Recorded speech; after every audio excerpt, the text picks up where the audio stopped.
Ein einzelnes Keyword in Google auf Position 1 kann dir 363.000 Umsatz und 24.200 Klicks pro Monat generieren. Und genau das schafft die Deutsche Allianz-Versicherung mit dem Begriff Berufsunfähigkeitsversicherung.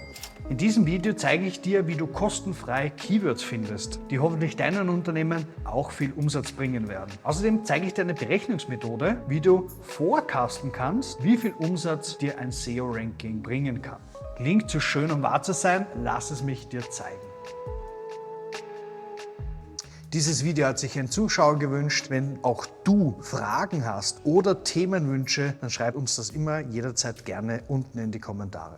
Keywords sind Worte oder Wortkombinationen, die wir Menschen ganz tagtäglich in Google eingeben. Wenn deine Website oder Online-Shop jetzt im richtigen Moment von den richtigen Menschen gefunden wird, dann gewinnst du Kunden und machst Umsatz. Wie oft ein Keyword in Google eingegeben wird, nennt sich Suchvolumen. Wenn wir also von 200 Suchvolumen pro Monat sprechen, dann geben 200 Menschen im Monat diesen Begriff in die Google-Suchmaschine ein. Das Coole an diesem Werkzeug ist, du kannst relativ gut herausfinden, wie sehr sich Menschen für deine Produkte, für deine Dienstleistungen oder für deine Themen interessieren. Und es ist egal, ob du vorhast, Pokémon-Karten zu verkaufen, vielleicht ein Kaffeehaus in München zu eröffnen oder vielleicht einen Avenger-Fanshop eröffnen möchtest. Täglich sind Menschen da draußen, die googeln und bereit sind, Geld auszugeben. Wirst du gefunden, erhältst du Kunden, wirst du nicht gefunden, dann leider nicht.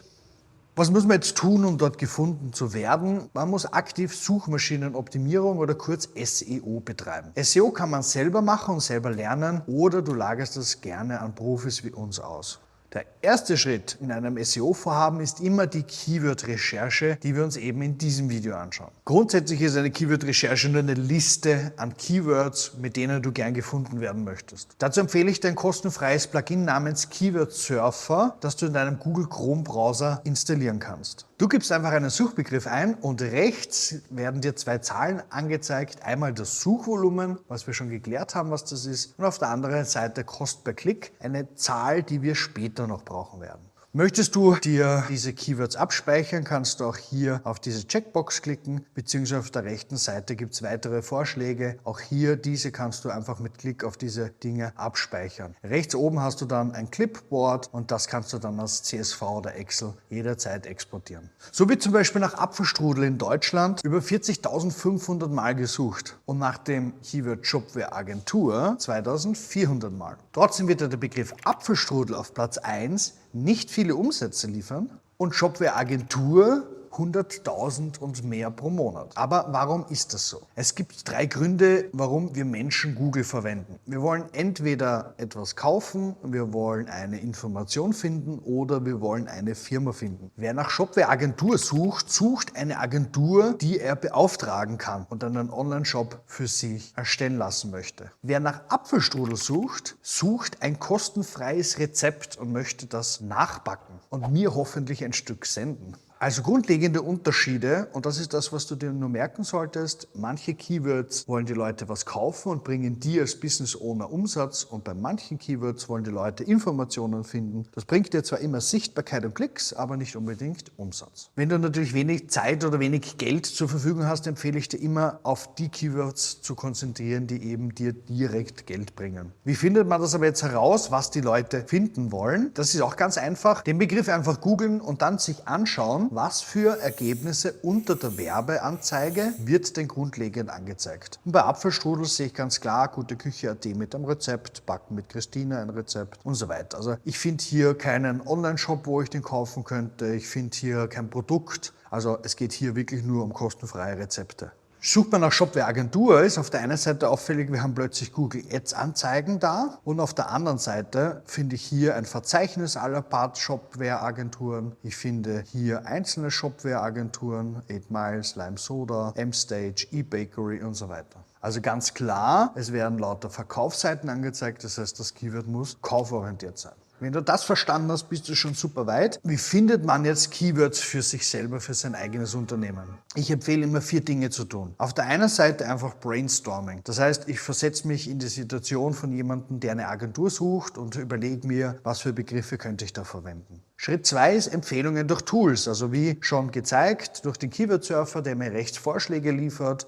Man kann genauso verwenden, wenn man die Google-Suche einen Begriff eingibt und dann nicht auf Enter drückt, dann gibt es auch hier weitere Vorschläge. Ganz coole Methodik ist auch in Wikipedia zu gehen und sich da zu schauen, mit was für Themen man sich dort beschäftigt. Das ist meist eine ganz gute Inspirationsquelle, wenn es darum geht, Keywords für seinen Blog zu finden. Ein Blog ist meist eine Methodik, um viel Sichtbarkeit zu generieren. Oder Profis wie wir haben die Möglichkeit, Mitbewerberanalysen zu machen. Das heißt, mit bezahlten Tools wie zum Beispiel Sistrix kann jeder sehen, mit was zum Beispiel wir mit eTelps unserer Agentur gefunden wird und kann natürlich eine andere Agentur sich überlegen, sind da Keywords dabei, die auch für mich interessant sind. Meine Empfehlung ist immer ganz, ganz einfach, das zu machen. Beim Unternehmensberater ist eigentlich logisch, wenn die Leute einen suchen, werden sie Unternehmensberater auch wirklich eingeben. Meine Empfehlung ist da wirklich immer einfach zu denken. Ein Pro-Tipp ist, wenn man einen Ort hinzufügt, kann ein Keyword vielleicht auch kauforientiert werden, also Unternehmensberater München zum Beispiel oder Unternehmensberater Berlin. In dem Fall ist kauforientiert, wir haben 1000 Suchvolumen und wir haben einen Cost per Klick von 3,84. Cost per Klick oder CPC ist ein Abrechnungsmodell von Google Werbung. Man zahlt hier pro Klick. Das heißt, wenn ich dort schalte, dann kostet mich jeder Klick einen gewissen Betrag. Und dieser Betrag, den wir hier immer ausgewertet bekommen, ist ungefähr der Durchschnitt, den Firmen aktuell bereit sind zu bezahlen. Das heißt, möchte ich mit Unternehmensberater München gefunden werden, würde es mir in der Google Werbung 3,24 € pro Klick kosten. So, und so handle ich mich durch. Ich könnte mich jetzt auch anschauen, Businessplan Unternehmensberater. Hätte ich gedacht, hat ein Suchvolumen, hat keines. Pech gehabt, muss ich eben weiter suchen. Das Wort Businessplan hat 14.800 Suchvolumen. Wenn ich das aber eingebe, finde ich nur Blogartikel. Bedeutet, ist super gut, wenn ich sage, ich erstelle Businesspläne und ich schreibe einen Blogartikel darüber, wie man das selber macht oder super hilfreiche Tipps. Dann kann ich damit gefunden werden und erzeuge mir Sichtbarkeit, weil Businessplan ist ein Apfelstrudel-Keyword. Bedeutet, wird dir Klicks bringen, aber nicht unbedingt viele Kunden. Und so mache ich das grundsätzlich mit allen Themen und gehe da einfach durch. Natürlich habe ich im Vorfeld auch einen Mitbewerber herausgesucht. In diesem Fall leitwerkconsulting.com. Die werden nämlich mit Unternehmensberatung München gefunden. Und hier auch noch einmal eine Sistrix-Ansicht, wo ich mir eben anschauen kann, okay, Unternehmensberatung München, das ist genau das Ranking, von dem ich gesprochen habe. Aber vielleicht ist auch eben die Prozessmanagement-Beratung oder Beratung Prozessoptimierung interessant. Suchen grundsätzlich 90 Leute, aber hat einen Cost per Klick von 9 €. Das heißt, da sind aus irgendeinem Grund Leute bereit, sehr viel Geld auszugeben. Aus meiner Sicht gehört das unbedingt auch auf die Keywordliste. Im Briefing bzw. im Kommentar hat es geheißen, dass die Unternehmensberatung sich auch mit Themen wie Leadership, Organisationsentwicklung oder Projektmanagement eben beschäftigt. Auch wenn wir hier durchschauen, bin ich so vorgegangen, dass ich in Wikipedia einfach Projektmanagement geöffnet habe und mich auch hier ein bisschen einlese, einfach was für Begrifflichkeiten es hier gibt. Ich habe es schon gesagt, Wikipedia hilft dir, um andere Blogartikel Themen zu finden und coole Keyword-Ziele. Meist ist da leider eben kein Kaufinteresse dabei, muss aber nicht im Interesse sein. Wir in unserer Agentur fokussieren auch beides. Keywords, die uns Kunden bringen und Keywords, die uns Sichtbarkeit bringen, weil es doch irgendwo auch zusammenhängt, logischerweise. Und so könnte jetzt eine Liste aussehen, wo ich immer aufgeschrieben habe, Suchintention, Suchvolumen und Cost per Klick. Jetzt ist aber die Frage, mit welcher Methode ich errechnen kann, wie viel Umsatz oder Klicks ich erwarten kann. Es gibt da eine Formel, die wirkt am Anfang vielleicht kompliziert, ist aber in Wahrheit super einfach.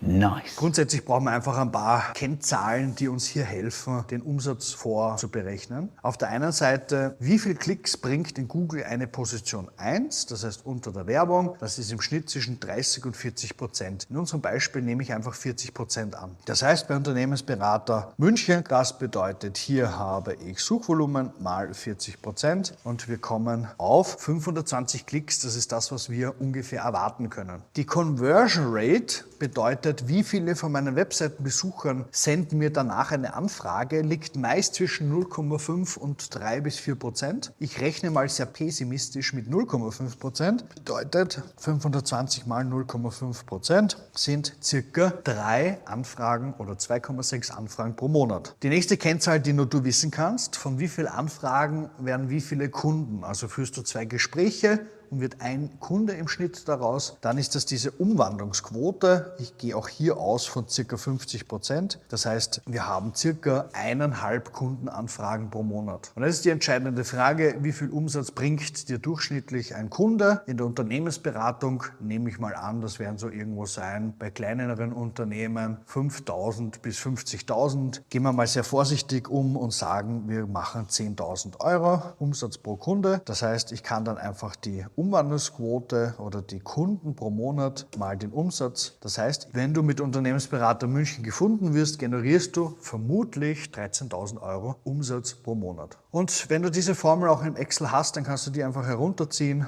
und dann siehst du, okay, da gibt es einfach Suchbegriffe, die uns sehr viel Umsatz bringen können. Achtung, man muss das noch in der Suchintention trennen. Also überall, wo Leute nur Informationen finden wollen, würde ich den Umsatz und die Anfragerate weggeben. Wir haben dann natürlich die Klicks. Also wirst du mit Businessplan auf Platz 1 in Google gefunden, generierst du 5.920 Klicks pro Monat automatisch. Und Sichtbarkeit bewirkt ja auch etwas Positives. Idealerweise baut das Vertrauen auf, man hat Kooperationen, Vorträge, was auch immer. Sichtbarkeit ist nie was Schlechtes. Also auch hier etwas super Interessantes. Wir haben in der Liste auch 2 Begriffe, die eben kein Suchvolumen haben, wo ich einfach in dieser Themenwelt keine Nachfrage gefunden habe. Dann würde ich gar nicht das Ziel definieren. Aber so könnte das ausschauen. Das heißt, das ist natürlich eine Schätzung, ist ganz klar. Aber wenn ich SEO per Excellence betreiben würde, würde ich 51.000 Klicks pro Monat generieren können, wenn ich überall auf Platz 1 bin und generiere ca. 25.000